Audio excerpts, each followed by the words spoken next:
नमस्कार दोस्तों, आप सभी का स्वागत है हमारे चैनल पर। और आज हम आप सभी के लिए लेकर आए हैं पौष मास का 7वां अध्याय। चलिए आरंभ करते हैं। श्री नारायण जी ने कहा, नारद, उसे देव सभा के मध्य जब गणेश जी की पूजा संपन्न हुई, तब शनिदेव ने सबके तारक जगत गुरु श्री विष्णु से कहा। शनिदेव बोले, वेद्यत्वों में श्रेष्ठ ही भगवान संपूर्ण दुखों के विनाश और दुख शांत के लिए विघ्नहर्ता गणेश जी के कवच का वर्णन कीजिए। प्रभु, हमारा माया शक्ति के साथ विवाद हो गया है, इसलिए उसे विघ्न के प्रशमन के लिए अर्थात नाश के लिए मैं उसे कवच को धारण करूँगा। तदनंतर भगवान विष्णु ने कहा, सूर्य नंदन 10 लाख जप करने से सब काम हो जाता है। जो मनुष्य कवच सिद्ध कर लेता है वह मृत्यु को जीतने में समर्थ हो जाता है। सिद्ध कवच वाला मनुष्य उसके ग्रह मात्रा से भूतल पर वहानी चिरजीवी स्वत्र विजय और पूज्य हो जाता है। इस माला मंत्र को और इस पुण्य कवच को धारण करने वाले मनुष्य के सारे पाप निश्चय ही नष्ट हो जाते हैं। भूत प्रेत पिशाचवान ब्रह्म राक्षस डगनी योगिनी बेताल आदि बाल ग्रह तथा चित्रपाल आदि कवच के सब मात्र के स्वप से ही भयभीत होकर भाग खड़े होते हैं। जैसे गरुड़ के निकट सर्प नहीं जाते, उसी तरह कवचधारी पुरुषों के निकट आदि व्याधि और भयदायक शोक वहीं भटकते। इसे अपने सरल स्वभाव वाले गुरु भक्त शिष्य को ही बतलाना चाहिए। सुनिश्चित इस संसार मोहन नामक कवच के प्रजापति ऋषि हैं, व्याधि छंद हैं और स्वयं लंबोदर गणेश देवता हैं। धर्मार्थ काम और मोक्ष में का विनियोग कहा गया है। संपूर्ण कवच चोन का सरभूत की श्री ओम गणेशाय स्वाहा यह मेरे मस्तक की रक्षा करे।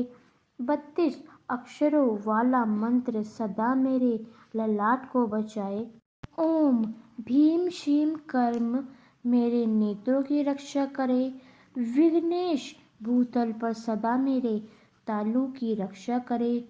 ओम हरि श्रृंगा विरंतन मेरी नासिका की रक्षा करे तथा ओम गम गम सर्प करने स्वाहा यह मेरे ओठ को सुरक्षित रखे। सुरक्षात् मंत्र मेरे पाद तालु और जीभ को बचाए।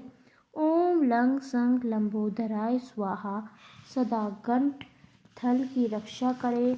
ओम कलिंग नासाय स्वाहा सदा कानों की रक्षा करे। ओम श्री गंगा नमः स्वाहा सदा मेरे कंधों की रक्षा करे। ओम रिंग विनायक स्वाहा सदा पृष्ठ भाग की रक्षा करे। विहन निहता हाथ और पैर तथा स्वयं की रोग सुरक्षित रखे। पूर्व दिशा में लंबोदर और अग्नि को कोणायक की रक्षा करे। दक्षिण में विघ्नेश को मैं गजानन की रक्षा करे। पश्चिम में पार्वती पुत्र व्यापिकोण में सकारात्मक, उत्तर में परिपूर्णतम श्री कृष्ण का अंश ईशान कोण में एकदम और उर्ध भाग में हेरम्ब रक्षा करे।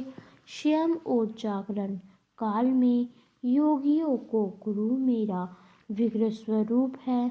उस परम अद्भुत संसार मोहन नामक कवच का मैंने तुमसे वर्णन कहा है।